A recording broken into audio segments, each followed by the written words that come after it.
Bonjour à vous, on se retrouve aujourd'hui pour parler de future proofing encore une fois, mais cette fois-ci, aller plus en détail de composant en composant. Et oui, j'en fais une deuxième parce que je n'étais pas tout à fait satisfait de la première à ce sujet-là. Mais bon, on en reparle dans quelques instants. Donc si vous voulez savoir comment investir dans vos composants sur le long terme tout en dépensant pas plus que de raison, eh bien je vous laisse vous asseoir, on est parti. Avant de commencer cette vidéo, on va parler de la précédente sur le sujet, qui traitait du fait que le future proofing, c'était pas tout le temps la chose la plus rentable. En soi, le fond de la vidéo et le message étaient pas trop mal, mais en ce qui concerne la forme, c'était assez maladroit.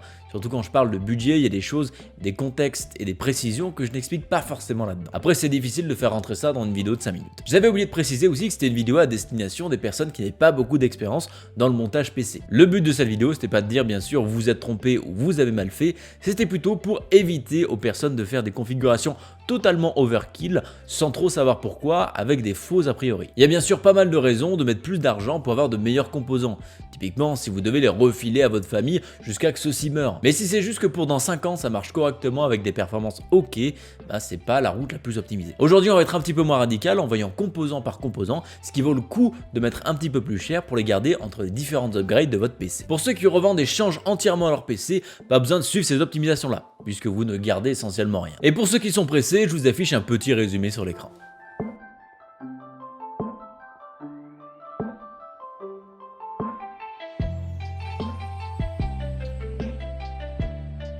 Commençons avec le boîtier. D'ailleurs parmi vous, je suis sûr qu'il y en a certains qui ont encore des Cosmos de chez Cooler Master qui traînent depuis maintenant quelques années. Les seuls points qui peuvent éventuellement vous embêter à l'avenir, ce sont les suivants. La première chose, c'est que les connectiques dans quelques temps ne seront plus vraiment à jour. Vous serez peut-être sur l'USB 3 en façade, alors que certains boîtiers plus récents auront de l'USB-C ou encore d'autres choses. Mais après, rassurez-vous, les ports USB 2.0 et les USB 3.0 ne sont pas prêts de partir sur nos cartes mères. Donc vous serez encore longtemps compatible avec eux. La deuxième chose, c'est la qualité des plastiques. Potentiellement, certains vont se décolorer et dans le cadre de plastique blanc, parfois se jaunir. Ça reste des points quand même qui sont plutôt mineurs ici. Et pour le second, un nettoyage assez régulier et éviter de le mettre en lumière directe permettra d'éviter le jaunissement ou encore l'encrassement de votre boîtier. Donc investir dans un bon boîtier, c'est pas si déconnant au final. Surtout qu'à partir de 150 €, on commence à avoir des choses qui sont de très bonne facture. On va retrouver des filtres à poussière pour faciliter le nettoyage un petit peu partout. On va avoir très peu de plastique, du métal de bonne qualité, du caoutchouc pour les passes-câbles et un design très bien pensé pour le cable management.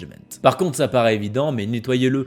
Plus vous allez en prendre soin, moins votre boîtier va montrer son âge. Puis si on le fait assez souvent, ça reste une corvée qui est plutôt simple quand même. Vu qu'on a parlé de boîtier, on peut parler aussi des ventilateurs qui sont dedans. Globalement ici, pas grand chose à dire puisque les ventilateurs vont très bien faire leur travail pendant de longues années. C'est pas rare de voir des ventilateurs pas chers et de mauvaise qualité s'arrêter parce que le fluide est sorti du roulement, car la construction était peut-être trop fragile ou a été endommagée par la poussière. En vérité, la qualité de construction joue pas mal sur la longévité d'un ventilateur. Le type de roulement va déterminer sa durée de vie et le bruit qu'il va faire tout en tournant. Donc théoriquement, meilleur sera votre ventilateur, plus vous serez tranquille longtemps. Après attention à ne pas partir non plus dans l'overkill ici, les roulements magnétiques c'est bien mais ça coûte quand même très cher. Donc des ventilateurs milieu de gamme avec un bon rapport performance qualité-prix vous permettront de remplacer ceux de votre boîtier et d'apporter de l'esthétisme et du silence sans vous ruiner. Parce que 3 ventilateurs pour 100 € c'est très cher quand même. Pour donner une ordre d'idée, quand même il faudrait se placer aux alentours des 50 € chez une marque connue pour 3 ventilateurs. Ça reste assez cher mais vous serez plutôt tranquille dans les années qui suivent. Si on parle de ventilateur, on peut aussi parler de refroidissement CPU. Et ici en termes de longévité, on ne pourra jamais battre un air cooling. Tout simplement. Mis à part le faire tomber assez violemment ou arracher tous les fins, eh bien votre ventilateur pourrait être utilisé et réutilisé pratiquement à l'infini. Il y a juste très certainement le ventilateur qui va casser au bout d'un moment, mais ça se remplace assez facilement et de manière peu coûteuse. Donc pour l'investissement, si le look ne vous dérange pas, ça peut être vraiment pas mal. Donc vous achetez tout simplement une tranquillité d'esprit. Et si votre dada c'est plutôt le water cooling all-in-one, eh bien faut garder en tête qu'il ne durera pas aussi longtemps. En même temps, c'est difficile de le faire mieux que l'infini quand même. En effet, avec le all-in-one, on a non seulement les ventilateurs, mais aussi la pompe qui peut casser avec le temps. Et dans ce cas-là, la plupart du temps, il va falloir changer complètement le refroidissement. Il y a aussi un effet physique qui s'appelle premiation qui va venir vider petit à petit votre water cooling au fil des années. Et si jamais vous allez le re-remplir, eh bien la plupart du temps, c'est très difficile à faire soi-même. Dans de très rares cas aussi, on va constater des fuites, mais ça reste beaucoup plus rare dans les all-in-one modernes. Mais pour autant, ça ne veut pas dire que vous ne devez pas prendre de all-in-one. all-in-one, parce que généralement, vous aurez eu envie de le changer avant que tout ça arrive. Vous pouvez aussi maintenant trouver sur le marché des all-in-one où toutes les pièces se changent, comme ça en cas de casse, il n'y a pas trop de soucis. Et surtout que généralement, ils sont pas beaucoup plus chers que les autres. Dans le cadre d'un investissement où on cherche à changer le moins possible les pièces de notre PC, j'aurais plutôt tendance à vous recommander un Ventirad. C'est plus fiable et ça a le mérite de coûter moins cher généralement. Mais les all-in-one modernes rempliront tout aussi bien le job ici, donc c'est plutôt une histoire de goût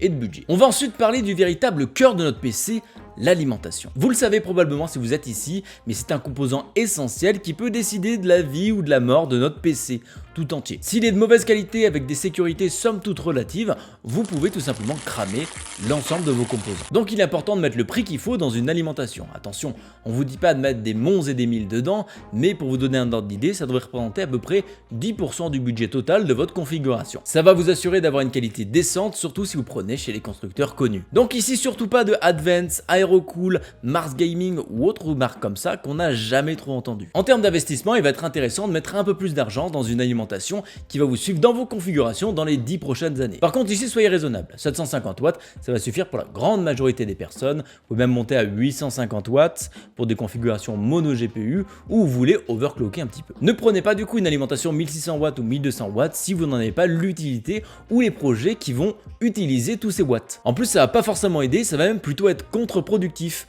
où votre alimentation la plupart du temps va être en dessous de son seuil de rendement optimal. Donc en prenant une alimentation trop grosse pour rien, vous allez payer plus cher à l'achat et en fonctionnement. Et ça c'est parce que vous ne serez pas dans la plage d'efficience de votre alimentation. Donc vous allez consommer plus d'électricité pour le même besoin en énergie. Préférez du coup prendre un petit peu moins de watts et vous concentrer sur des platinium, des titanium en full modulaire. Comme ça si vous avez moins de problèmes avec un câble ou quoi, il y a juste à changer celui-là. Il n'y a pas à changer toute l'alimentation. Le point à regarder aussi c'est la garantie. Prenez une de 8 à 10 ans, comme ça vous êtes sûr qu'elles sont faites pour durer longtemps. On retrouve même des garanties qui vont même au-delà pour certains modèles. N'oubliez pas aussi de les changer avant la fin de la garantie, car même si elle continue à fonctionner, si vous avez le moindre pépin à cause de ça, ce sera pour votre pomme. Concernant le stockage, pas forcément besoin de future-proofer ici. Aujourd'hui, un SSD SATA ou un NVMe PCI 3.0 font très bien le taf pour jouer ou encore travailler, surtout qu'on les retrouve à des prix très abordables en ce moment. Quant au NVMe PCI 4.0, il reste aujourd'hui encore trop cher, surtout que la plupart des gens ne vont pas pouvoir tirer parti de toute leur vitesse. C'est vrai aussi pour les NVMe PCI 3.0, mais aujourd'hui on les retrouve pratiquement au même prix que les SSD SATA. Surtout que dans le stockage, les prix des nouvelles technologies au fur et à mesure des années ont tendance à baisser et devenir de plus en plus abordables. Donc autant attendre que vous ayez vraiment l'utilité pour ce genre de disque avant d'en acheter pour les avoir moins chers. Donc à voir au moment où l'API Direct Storage va sortir pour les jeux vidéo. Ce sera certainement l'une des premières raisons d'acheter un NVMe pour le grand public. Ou pour la première fois, on utilisera peut-être toute la puissance d'un NVMe. Par contre, ces NVMe ont tendance à pas mal chauffer de par leur vitesse, ce qui fait que ça augmente le risque de panne et les limitations thermiques si jamais vous n'avez pas de refroidissement adéquat. Et oui, c'est pas pour rien qu'il existe des blocs water cooling pour SSD ou encore des refroidissements qui font 10 fois leur taille. Donc personnellement, ce que je vous conseille ici, c'est de plutôt prendre une grande quantité de stockage plutôt qu'une grande vitesse. Bien sûr, tant que vous restez sur du SSD. Tout comme le stockage, la RAM est un autre sujet facile. On retrouve de nos jours de la RAM puissante avec suffisamment de qualité pour pas trop cher. Mais dépasser les 32 Go pour une utilisation classique, c'est clairement aller trop loin. Quand on voit qu'on est à peu près tranquille avec 7 Go de RAM de nos jours, on s'imagine difficilement avoir besoin de plus de 32 Go dans un futur relativement proche. Et surtout, ce qu'il y a de bien, c'est qu'on va généralement pouvoir mettre 4 sticks de RAM sur notre carte mère. Donc en soi, si vous prenez 2 fois 16 Go à la base, rien ne vous empêche de rajouter une deuxième fois 2 fois 16 Go pour arriver à 64 Go de RAM. Par contre, ne partez pas trop dans les fréquences. Chez Intel, ça va pas servir à grand chose, ça va pas améliorer fondamentalement vos performances. Et chez AMD, au-delà de 3600 MHz, la différence est plutôt dans le prix que dans les performances. Avoir une RAM à 4400 MHz ou 5100 MHz, ça n'apporte pas vraiment d'avantage fondamental, mis à part si vous avez des logiciels ou des traitements qui ont besoin d'une RAM particulièrement rapide. C'est ressorti dans pas mal de commentaires sur la vidéo sur le future proofing et un point où je suis pas forcément d'accord avec ces commentaires-là. Et on parle bien sûr de la carte mère. Pour moi, investir dans une carte mère pour qu'elle vous dure le plus longtemps possible, c'est pas forcément rentable, surtout quand on regarde les dernières générations comment ça s'est comporté. Une carte mère permet d'avoir de 2 à 3 générations grand max sur les processeurs de AMD et plus 1 ou 2 chez Intel. Donc oui, chez AMD ce sera mieux que chez Intel, mais par contre acheter une carte mère ne vous garantira pas que celle-ci sera compatible avec tous les CPU qui vont sortir sur ce socket. En plus aujourd'hui, on est à l'aube d'un changement de socket pour à la fois Intel Intel et AMD, ce qui veut dire qu'en dehors des générations actuelles, vous n'allez pas avoir d'évolution supplémentaire pour vos cartes mères.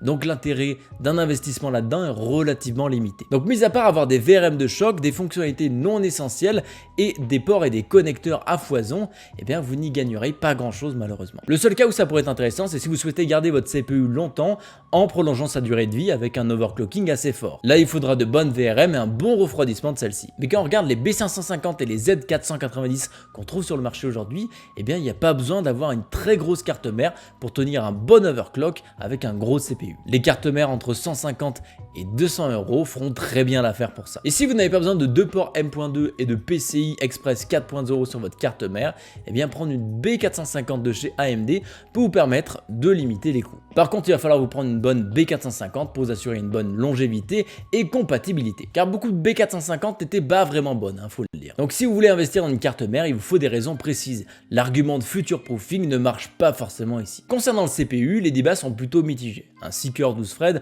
fera très bien l'affaire pour les besoins de tous les jours. Mais si vous souhaitez garder votre CPU longtemps et qu'il soit suffisamment véloce, eh bien peut-être s'orienter vers un i7 ou un R7 avec leur 8 cœurs et 16 threads sera intéressant. Le 8 cœurs représente vraiment le maximum maintenant, il n'y a pas besoin de future-proofer au-delà de ça, surtout que dans 5 ans à peu près, ça deviendra certainement la norme. Donc les jeux et les applications seront très bien optimisés pour ce nombre de cœurs, ce qui permet d'augmenter la longévité de votre PC sans forcément dépenser beaucoup plus. Même si on se l'accorde, l'upgrade n'est vraiment pas donné. Mais encore une fois, ça fait sens si vous voulez garder votre CPU longtemps. Même si un Seeker 12 threads ici fera aussi très bien le travail pendant longtemps. Par contre, attention de ne pas aller sur un i9 ou un Ryzen 9 ici. Ces CPU sont vraiment pour les enthousiastes et sont pas vraiment destinés aux tâches du quotidien. Prenez-les seulement si vous avez besoin de beaucoup de cœur ou encore que vous faites des tâches lourdes à longueur de journée. Le jour où les jeux et autres applications du quotidien peuvent prendre partie des 12 cœurs voire 16 cœurs que disposent les Ryzen, eh bien c'est pas demain la veille. Et le jour où ça arrivera, le CPU aura certainement entre 7 et 10 ans, ce qui veut dire qu'il sera plutôt dépassé, surtout à la vitesse où va le marché en ce moment. Car vous l'avez peut-être remarqué, mais on est sur un rythme de croisière avec pratiquement une génération par an, avec une augmentation des performances de 10 à 20%. Donc si on continue sur ce rythme, nos CPU deviendront obsolètes bien plus rapidement et l'investissement supplémentaire sera pas du tout rentable au final. Personnellement, je pense que le mieux c'est vraiment de rester sur des i7 ou R7 au grand maximum. Le moment où le future proofing était très intéressant à faire sur les CPU, c'était la 4e génération de Intel Core. Elle est restée compétitive par rapport au Skylake et au Kaby Lake